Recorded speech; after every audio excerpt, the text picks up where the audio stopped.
சபரிமலைக்கு எவ்வளவு முக்கியத்துவம் இருக்கிறதோ அதே அளவு முக்கியத்துவம் அங்கே இருக்கும் ஐயப்பனுக்கும் அதற்கு சமமாகவே சபரிமலையின் 18 படிகளுக்கும் உண்டு. இந்த 18 என்ற எண்ணுக்கு பின்னால் புராணம், தத்துவம், வரலாறு மூன்றும் இணைந்த ஆழமான காரணங்கள் இருக்கின்றன. 18 என்ற எண்ணின் புராண முக்கியத்துவம். இந்திய மரபில் 18 என்பது சாதாரண எண் அல்ல.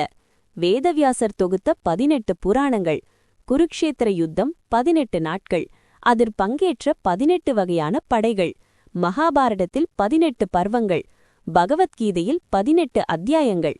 அதே மரபின் தொடர்ச்சியாகத்தான் சபரிமலையிலும் 18 படிகள் அமைக்கப்பட்டுள்ளன. 18 மலைகள் ஒரு விளக்கம். ஒரு விளக்கத்தின்படி சபரிமலை கோவில் 18 மலைகளால் சூழப்பட்டிருக்கிறது.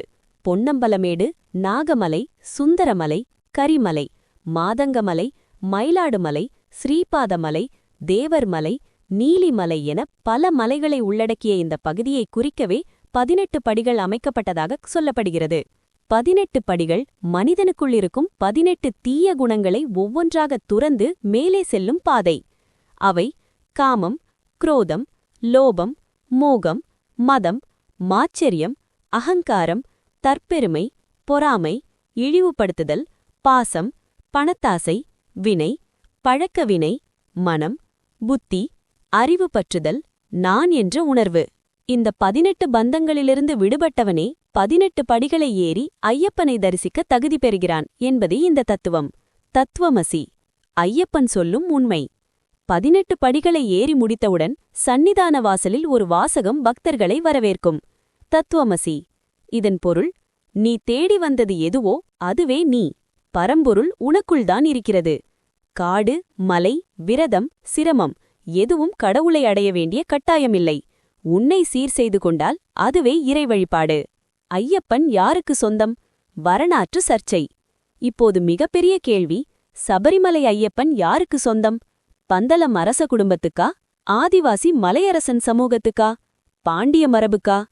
பந்தளம் அரசர்கள் பாண்டிய வாரிசா? பல வரலாற்று ஆய்வுகள் கூறுவது, கிபி 10ஆம் நூற்றாண்டில் சோழர்களால் தோற்கடிக்கப்பட்ட பாண்டிய மன்னர்கள் கேரள பகுதிக்கு தஞ்சமடைந்தனர். அவர்கள்தான் பந்தளத்தில் குடியேறி பந்தளம் அரசர்களாக மாறினார்கள் என்று பந்தளம் அரச குடும்பமே கூறுகிறது. இன்றும் மகரவிளக்கு காலத்தில் திருவாபரண பெட்டி பந்தளம் அரண்மனையிலிருந்து சபரிமலைக்கு கொண்டு செல்லப்படுவது இந்த வரலாற்று சாட்சியே. ஆதிவாசி மலையரசன் சமூகத்தின் கூற்று. ஆனால் இதை மலையரசன் ஆதிவாசிகள் கடுமையாக மறுக்கிறார்கள். அவர்களின் கூற்று, ஐயப்பன் கண்டன், கருத்தம்மா என்ற மலையரசன் தம்பதிக்கு பிறந்தவர். 40 நாள் தவத்துக்குப் பிறகு பிறந்ததால் மணிகண்டன் என்று பெயர் வைத்தனர். ஆரம்ப காலத்தில் சபரிமலை பூஜை உரிமை முழுவதும் மலையரசன் சமூகத்திடமே இருந்தது. 1081ஆம் ஆண்டு வரை தலநாணி குடும்பமே பூசாரிகளாக இருந்ததாக வரலாற்று நூல்கள் கூறுகின்றன. பூஜை உரிமை எப்போது கைமாறியது? 1902ஆம் ஆண்டு பூஜை உரிமை தந்திரி குடும்பத்துக்கு மாற்றப்பட்டது. அதற்குப் பிறகே பிராமண பூஜைகள் தொடங்கின. இதற்கு முன் அடர்ந்த காட்டுப் பகுதிகளில் பிராமணர்கள் பூஜை செய்ய செல்ல மறுத்தனர் என்பதே வரலாற்று உண்மை. வரலாற்று ஆசிரியர்களின் முடிவு. வரலாற்று ஆய்வுகள், native life and டிராவன்கூர், Malayala Manorama கட்டுரைகள் மற்றும் பல நூல்கள் சொல்வது ஒன்றே. சபரிமலை ஐயப்பன் கோவில் முதலில் அப்பகுதி ஆதிவாசி மலையரசன் சமூகத்துக்கே சொந்தமானது. இதையே கேரள முதல்வர் பினராயி விஜயன் பொதுவாக கூறியிருந்ததும் குறிப்பிடத்தக்கது. முடிவு. சபரிமலை ஒரு கோவில் மட்டுமல்ல, அது தத்துவம், வரலாறு, அடையாளம், உரிமை, ஆன்மீகம் அனைத்தும் கலந்த ஒரு இடம். இந்த உண்மைகளை யாரும் மறைக்க முடியாது.